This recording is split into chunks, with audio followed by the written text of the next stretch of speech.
Good evening again, everyone. No decisions were made in the executive session. We'll now make a motion to go back into open session. I offer a make a motion that we motion go back in open session. I second. Have a motion and a second to go back in open session. All in favor, let me know by raising your right hand. Any opposing? There aren't any. We're now back into open session. Chair, I'd like to make a motion that we approve school year 20, 21, 22 teacher contracts as were presented to us by Dr. McCord.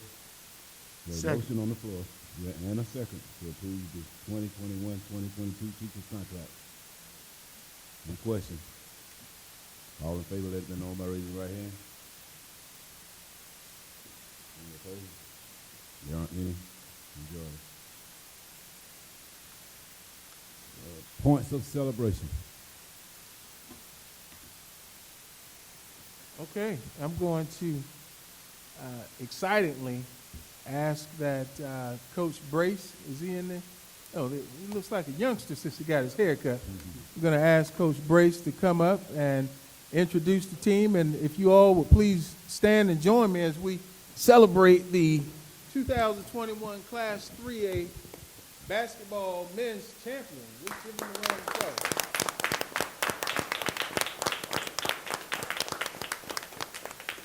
And so, Coach Brace, I'm going to let you talk a little bit about the team, the accomplishments. As you know, a few weeks ago, this was one and done, and since we don't have a regular board meeting until April 19th, we can celebrate again. We want to go ahead and do it now. Well, first I'd like to thank God, for being here, and thank you all for giving me this opportunity. Because if I wasn't ever given the opportunity, I wouldn't be at this point where I'm at now. So I'm just thankful for that. It's been a long road. I mean, we started out at the bottom, as you all know. We started out from the bottom, and we just kept believing, and we trusted the process, kept putting in the work, and year by year we got better and better. And this is the year that we knew that we could do it. We had a good chance of doing it last year, came up short. I think that was just part of the process. And this year was the year that we knew that we would be able to get over the hump. So we did it. It was a lot of nail-biter games. It was an exciting season, and we went through a lot during the season. Being in a pandemic. Just going through that, and I had a first newborn. So me. Congratulations. So me trying to take care of my family and balance that, and coming here, trying to make sure everything is straight with the basketball team and work and stuff. It was hard, but we made it through, and it was all worth it for a state championship. But I think that we really got a good foundation of a good young men, and I think that this is just the beginning. We got a lot of good, young kids in the program.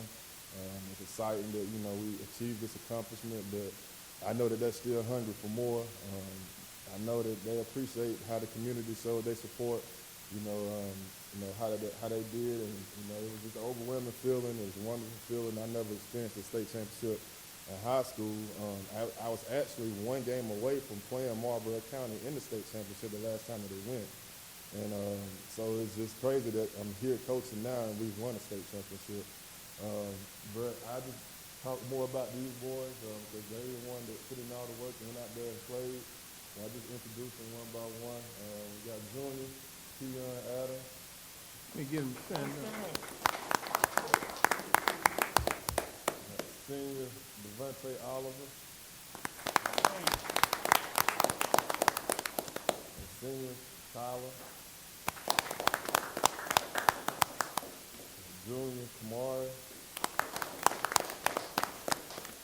And junior, Pedro. Junior, Caleb. Senior, Dre. And Coach, Buster. Coach Purvis. Coach Gerard. And senior, Son. Freshman, Jalen. Sophomore, Prince. Senior, Ethan. And we also have a sophomore that's missing, junior that's missing, Patrice. And another junior, Karen. Who else we missing? And Norris, and a freshman, Norris. And it's 2021 3A state champion.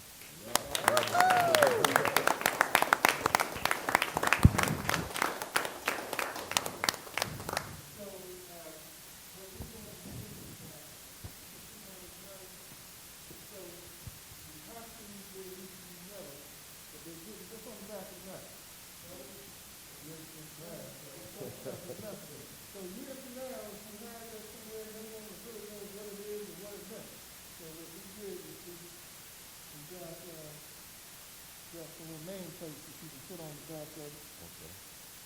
So you always remember anyone else, it's take one time to get up to. Now, this doesn't replace the things that I know you're working on. Let's take a look at it. They don't bring, that's coming to you, so that'll have a name on it. So Coach has one for each of you. I think I went by the spelling that you gave me. And so it's one for each one, and then if we miss one, it's on you. I also want to take a moment to, let's celebrate Coach Grace, he's Coach of the Year.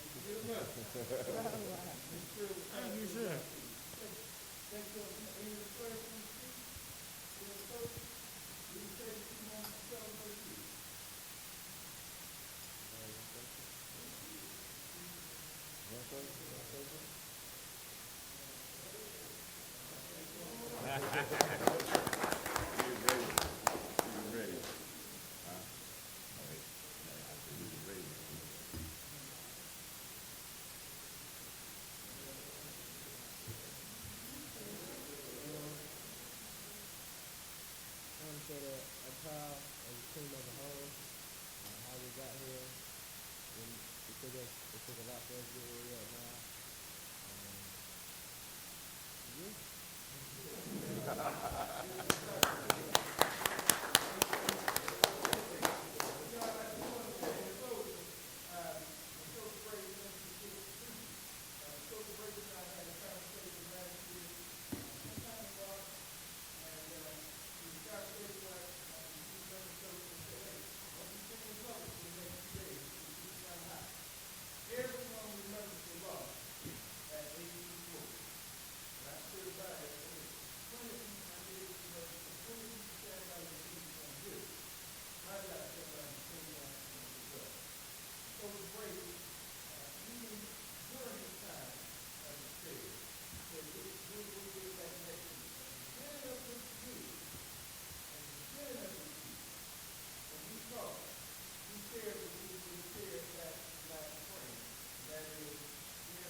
On behalf of the entire board, and especially for myself, I just want to thank you all guys, and just don't know how proud I am of you and your accomplishment.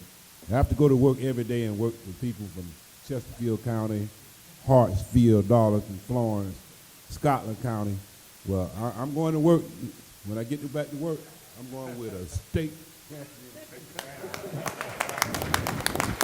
I will have bragging rights for the next year. So, guys, we're truly tremendously proud of you, and I just feel good all over that. Yep.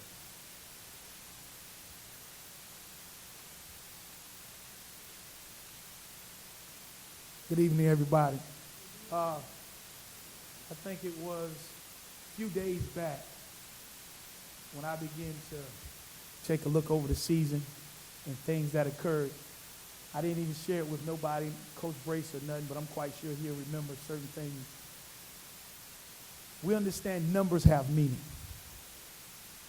And what hit me was this year, and I told Coach Brace it was destined.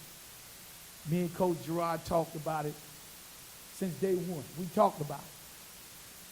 And when I began to look at this year's accomplishment, the 2 losses we had was by 5 points. And if you don't know, 5 represents grace. God's unmerited favor. And then to get to the championship, we won by 5 points. Still favor, grace. But then on top of that, we won the championship by 11 points. Now, if you add that up, that's 21. Now, divide that by the 3 years prior to this year, gives you 7. 7 is a number of completion. Now, this is his 4th year. Now, we know seasons are in 4. Winter, spring, summer, and fall. So I know it was destined, and you were seasoned, and the coaching staff and the kids were seasoned to complete this task that we had before us. So sometimes you can't see the writing on the wall in the beginning. But when you look back over and think things over, it was destined for us to be right where we are right now. So I thank God for all of you, Coach Brace, all the coaches, the county, the board members, everybody that I know kept these kids in their prayers and kept saying that they had a determination to win. We was destined to be where we are right now. Congratulations, fellas. Do me a favor. Call those numbers out again. I got just enough time.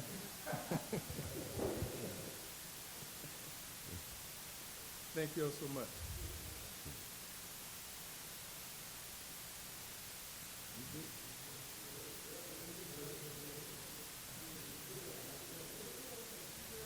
All right. All right. And we got one more. Want to come up and take your time. Man, I'd just like to thank God, yeah, we just had a hard time, with COVID and all that, but we stuck together, and I like that community, my family, amen.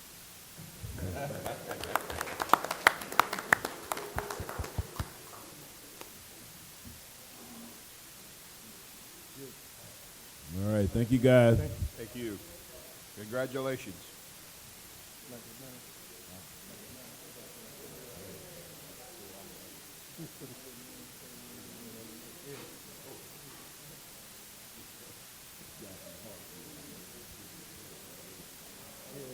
They can't say nothing.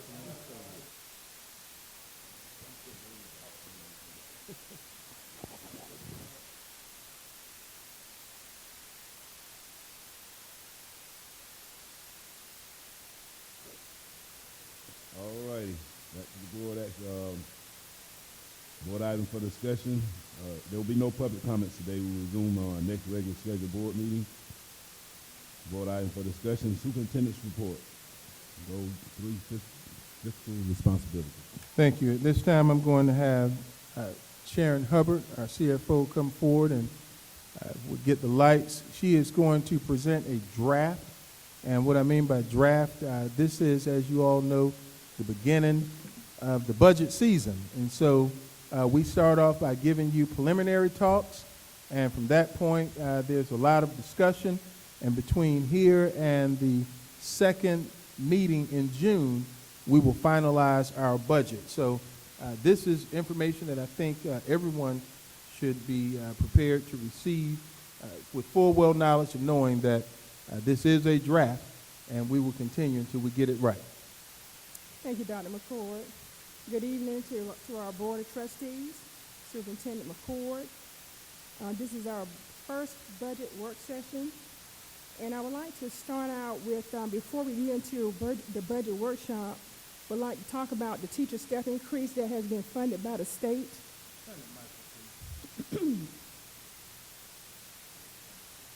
As you know, in this month, in this month, the governor signed legislation to increase our teacher step. So the governor has signed that in legislation in the month of March, this month. The school district will receive funding based on our numbers in PCS, which includes fringe. So we will get the salary portion as well as fringe for that step increase. All eligible certified staff will be receiving this teacher step increase if they fulfill their requirements as of March 1st. Lump sum payments will be paid on or before our June 15, 2021 payroll. And also, I would like to remind you that any eligible certified staff who are on the salary schedules on years 0 through 2 and after year 25 will not receive the step increase.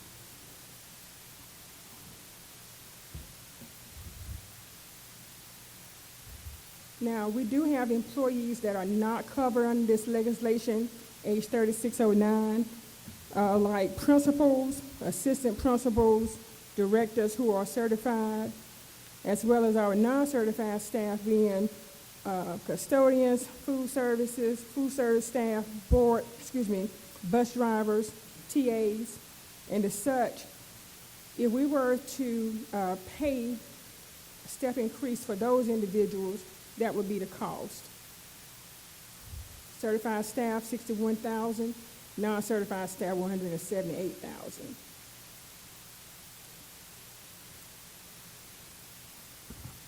Do you have any questions regarding the step increase?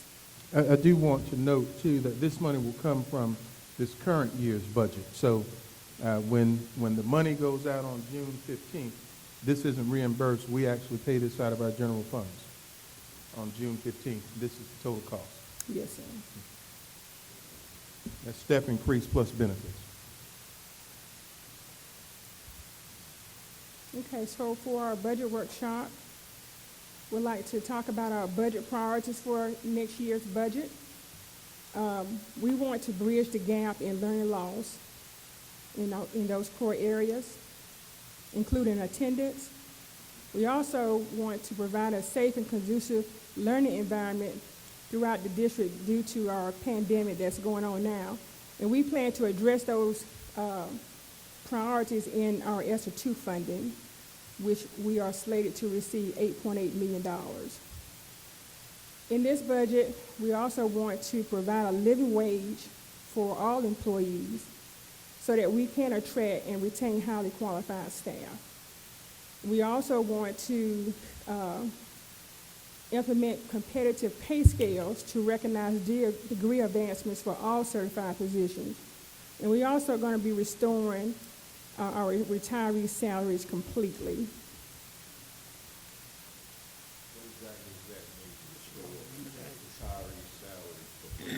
I can speak on that. If you recall, for the past 2 years that I've been here, it's been mentioned that our retirees are frozen at step 14, I believe. Is it 14? 14. So that's 14 with just a degree. Bachelor's. No advanced degrees, just 14 years. That was something that was done prior to my arrival, and we have not been able to move past that. Well, the state proviso that said that teacher contracts could be negotiated for retirees, that clause sunsetted last year. Because of COVID, we did not have to make the adjustment. But now, post-COVID, we have to make that adjustment. And we gave that figure last year. It would have been about $271,000. And you'll see in the slides coming up, I think this year, for next year, it'll be about $340,000. Somewhere in that area. So we're actually doing what we have to do now, and that is bring retirees' salaries up to where they would be if they were considered non-retirees. However, this will come up later on down the road because we don't provide contracts to retirees until the last set of contracts to go out. We'll have to discuss a few things with that too. Thank you. Okay, so moving on to financing considerations for next year's budget. I would like to remind the board that our district's operating millage is currently at 185 mills, and our current debt service mill is at 33 mills with a total of 218 mills. And I also would like to remind you that the district has not increased millage rates for over about 10 years now. The county is in reassessment this year, and each debt service mill is worth about $50,000. Would also like to remind the board that we are now currently operating under a continuing resolution for this year's budget. And also would like to remind you that the use of our ESSER 2 funding will be used to fund capital projects, learning initiatives, and some staffing support for these one-time funds that will expire September 2023.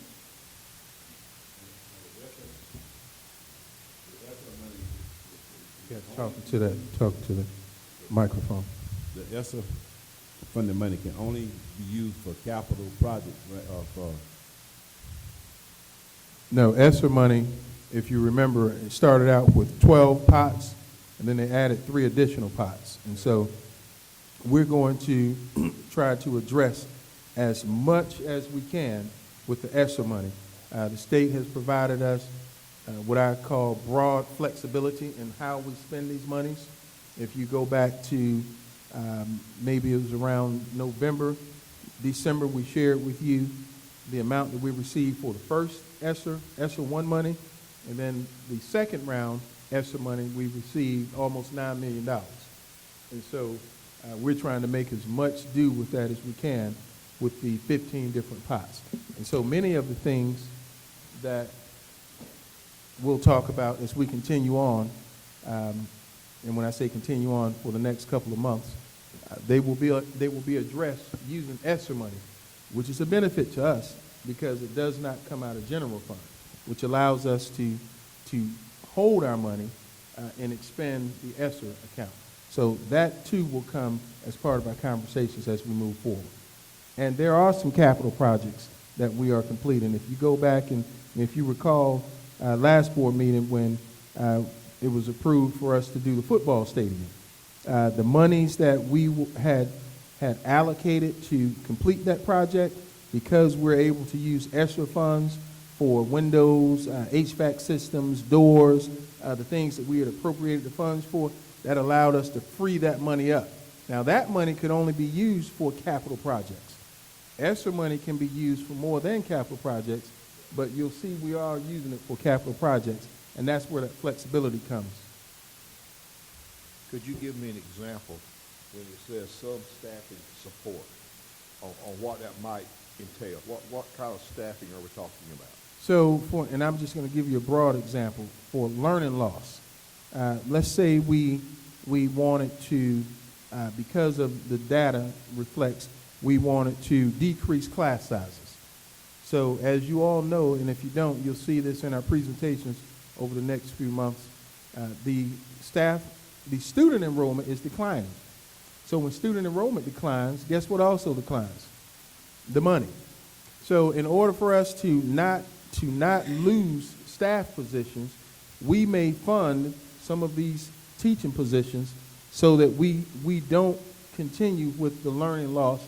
We may say instead of having 26 kids per classroom, we seek to have 13 kids per classroom, and we need 1 additional FTE.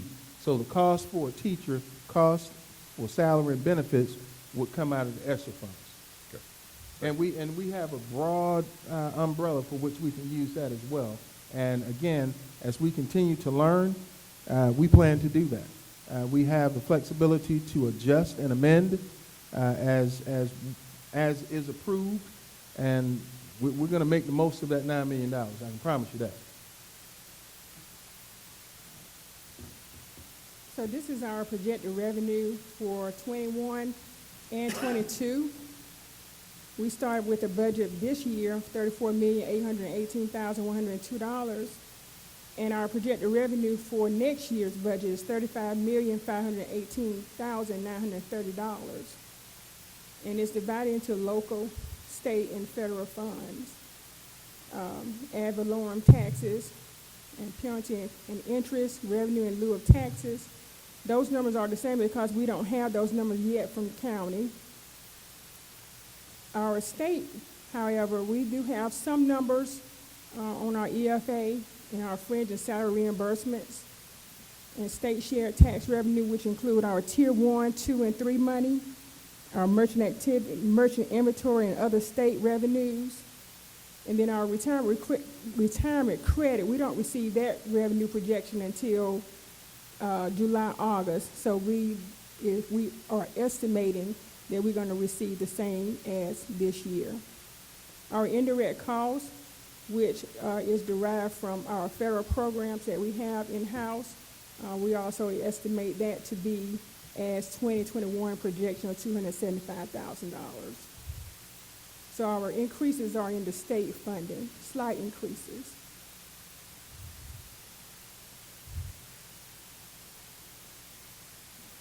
Our projected revenues for 2021, of course, we had a balanced budget for 2021, but our projected increase for 21-22 is $36,979,000, and that is attributed to the 5% salary and the step increase with fringe, and we're going to talk about that later in the budget.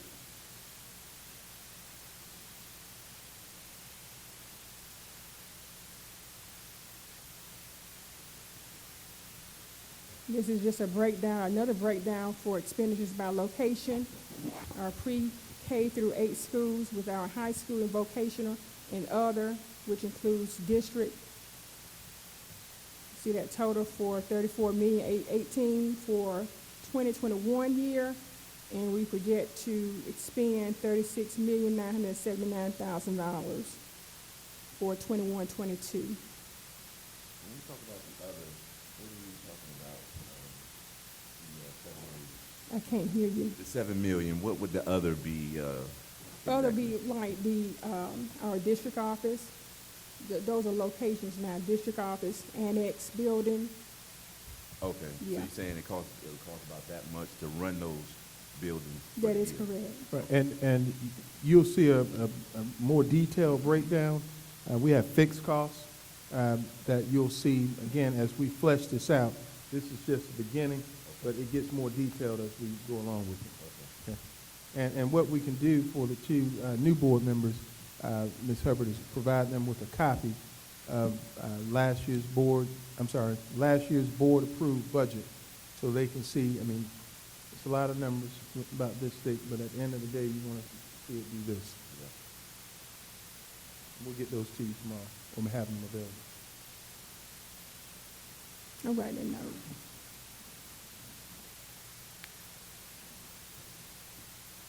Okay, moving on. So our shortfall, estimated shortfall would be for next year would be $1.4 million. And again, that is attributed to the 5% increase in salaries and as well as the step increase. And some minor changes in our purchase services and supplies.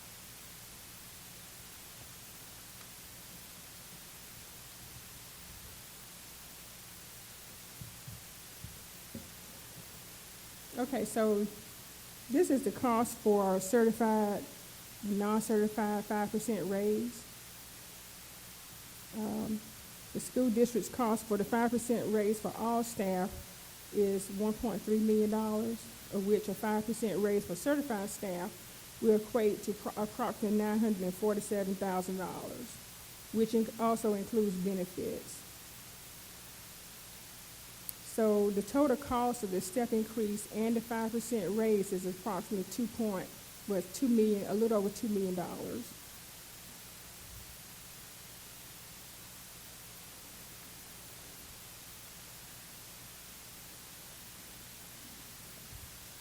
Now going over the shortfall, how to address the shortfall in next year's budget is to consolidate positions through attrition, transfer funds from the fund balance. Our current fund balance at June 30th, 2020 is $7,351,038. So we have, I'm sorry, What percentage are we at with the fund balance with that $7 million? about 15%. No, no. 15 to 23%, I'm sorry. We're about 23%. 23%, I'm sorry. 23%? Mm-hmm, Correct. 7 million is 23%, and we need to be at. to be 15, at least 15. 15 or at better. least 15. Mm-hmm. And 15% of that is about $5 million, so we're over the balance that we should be for fund balance. And you know, before we go too far into that, let me just say that with this, we have to look at the first bullet. We may not have to get to the point where we ask to borrow that money or remove that money from fund balance because we're going to do some paring. We're not looking to cut positions, so let me say that. We're not cutting positions, but through retirement and attrition, we're going to make the most of our staff. And all that simply means is this is actually the best time to do so. Because we know our numbers are declining. We know that there's been a one steps out and we plug in someone else. That's been the mindset for quite some time, but we plan on bringing something back to you that shows where some of these cuts may come and how that will impact this bottom line. Question. With the consolidation of positions, how would that affect the pay of the person who gets additional duties? And that's a great question. And that's why we're looking to bring to you to increase salaries by 5%. And don't get me wrong, I don't think you'll find anyone that says I'm overworked. But we do know that there are some positions that can be collapsed. And then because of staffing numbers, we know that there are some sites that have more than they would typically get based on state numbers and based on state averages. But that's been the pleasure of the board to say, hey, one person left, let's plug in another person. And it may not have been necessarily needed to plug in another person. And we'll talk more about that as we move along, but I'll give an example. If we have a school that has under 400 enrollment, we have, and I say we because I've been here for 2 years, we have said, hey, we're going to have a principal, an assistant principal, a guidance counselor, and we've now added on social workers, right? Whereas under 400, you should be able to run a building with a principal and a guidance counselor. You should be able to run the building because of the additional help that we have.